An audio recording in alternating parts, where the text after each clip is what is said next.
Using EQ can help you to scope sounds in your mix so that they fit better together, enhance clarity, and even add special effects.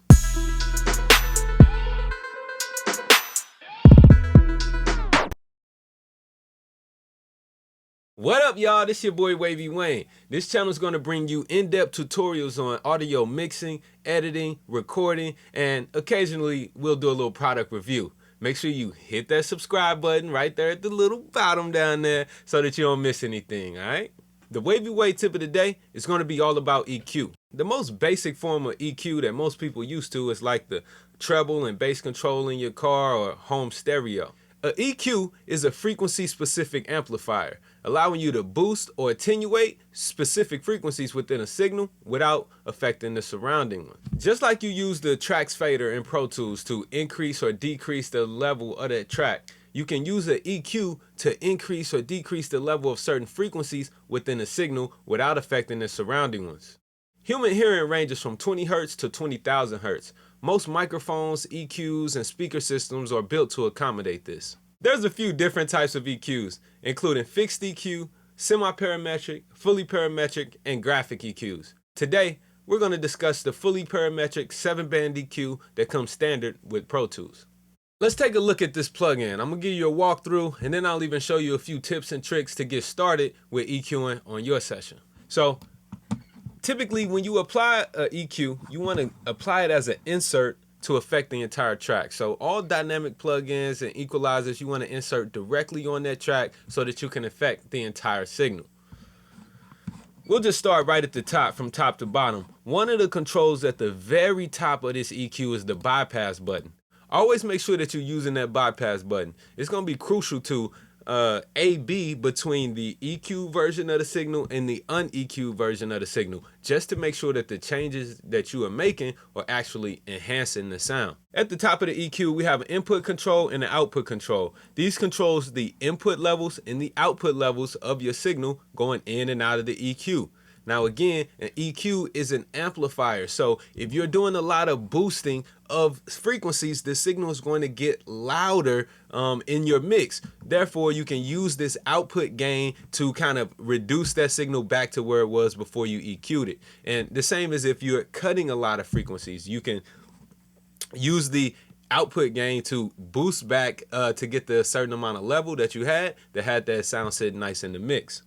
Next, if we go down a little bit, we'll go into our filter section. This EQ has a high pass filter and a low pass filter. All right. They also can be set to be a notch filter as well. We're going to go over using the high pass and low pass filters as we use those the most often in sessions.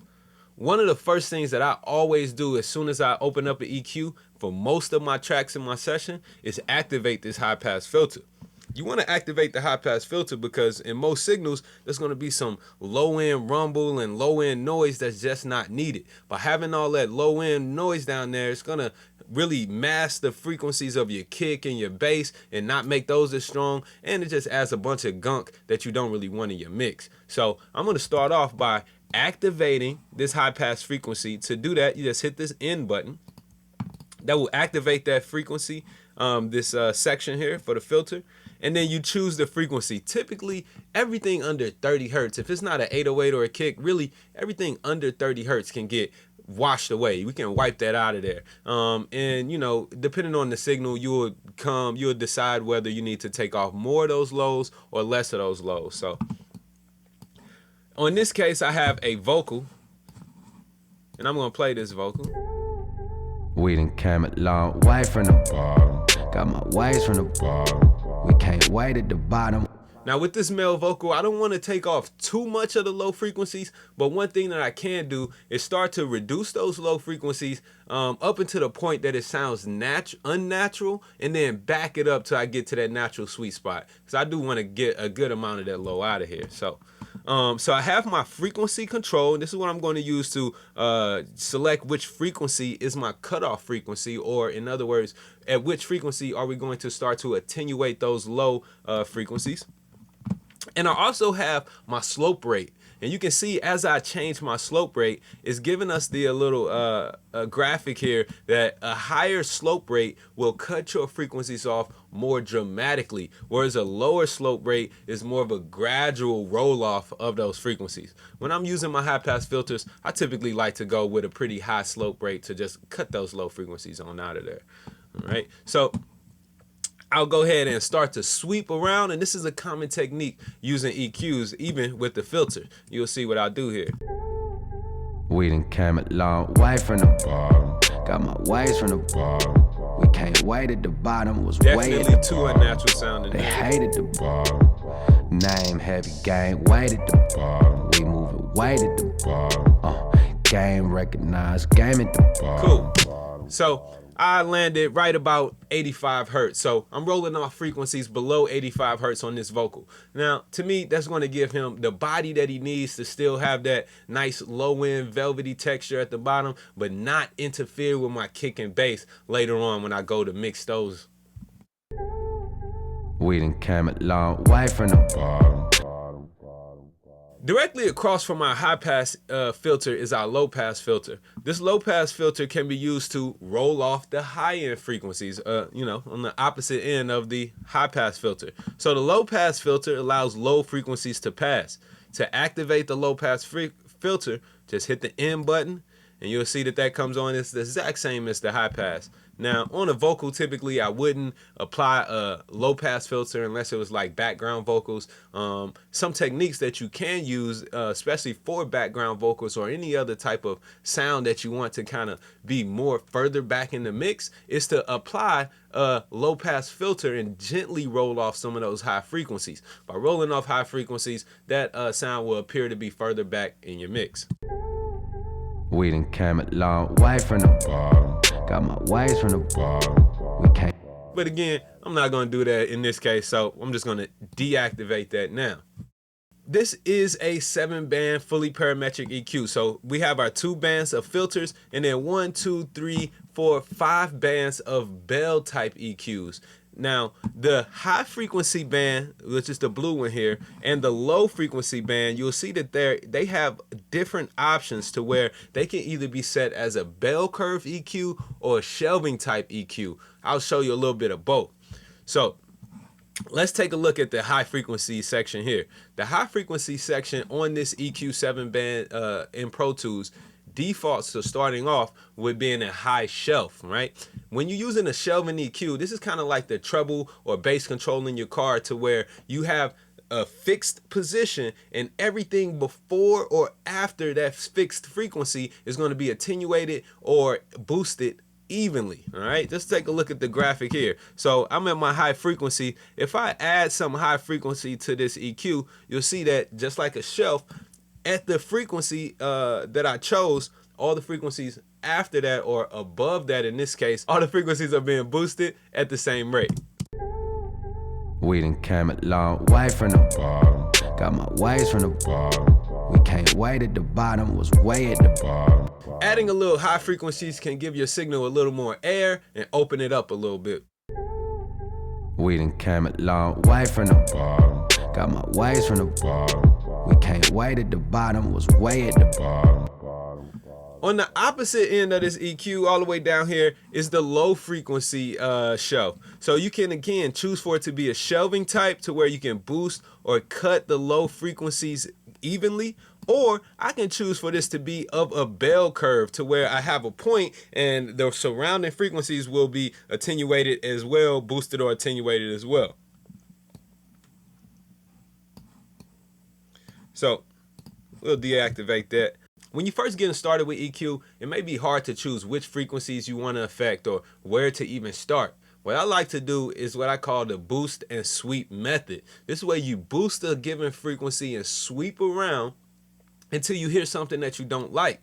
And then when I hear a frequency that sounds harsh or it just doesn't fit well with that mix, then I'll attenuate that frequency. Let's start by looking at the high mid frequency section of this EQ. it has 1, 2, 3 controls. It also has an in or out button. That is good because you can actually see if the changes that you are making are good again. This is kind of like the bypass button at the top of the EQ, but for the specific frequency that you may be working on at that time. So let's say my high mid frequency. Once I activate that, I have my frequency control where I can choose to sweep up and down along my frequency range here. I have my gain, whether I'm going to be boosting or cutting that given frequency. And I also have what's known as the Q control.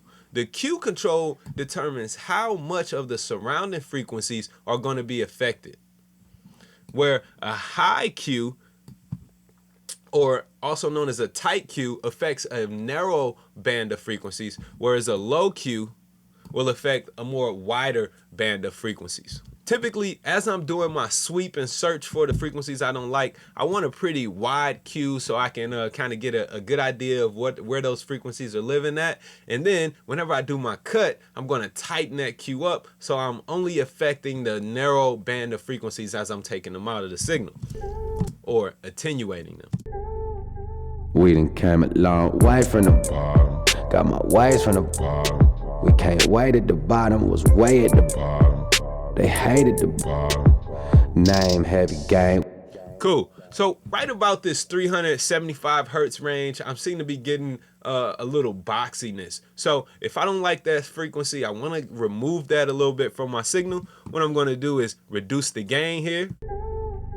We done came a long way from the bottom. Got my ways from the bottom. Just a little bit, very gently, and then I'm going to tighten up that Q so that I'm not affecting so many of the surrounding frequencies, but just that narrow band of frequencies that seem to be the problem. We done came a long way from the bottom. Got my ways from the bottom. We can't wait at the bottom, was way at the bottom. They hate. And of course, don't forget to hit that bypass button as you go along with EQing, just to make sure that the changes that you are making are actually enhancing the sound. We done came a long way from the bottom. Got my ways from the bottom. We can't wait at the bottom. All right, now there's the age-old question of, should you boost first or cut first?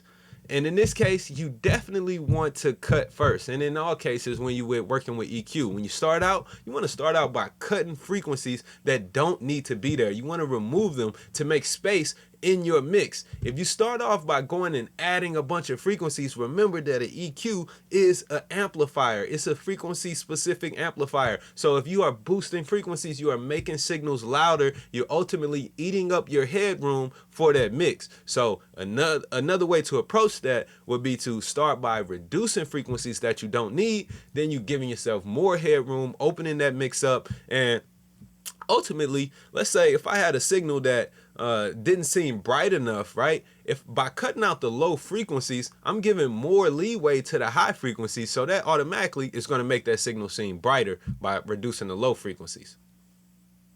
The other bands, there's a mid-frequency band and a low mid-frequency band.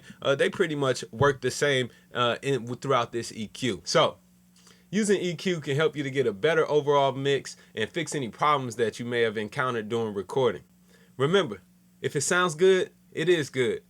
That's the Wavy Way tip of the day. Make sure you hit that subscribe button, like, comment, and share if you found this valuable, all right? I'll be back next week with another Wavy Way tip of the day. Is there any topic you want to see me cover on these tutorials? If so, leave a comment and I'll do my best to get it done, all right?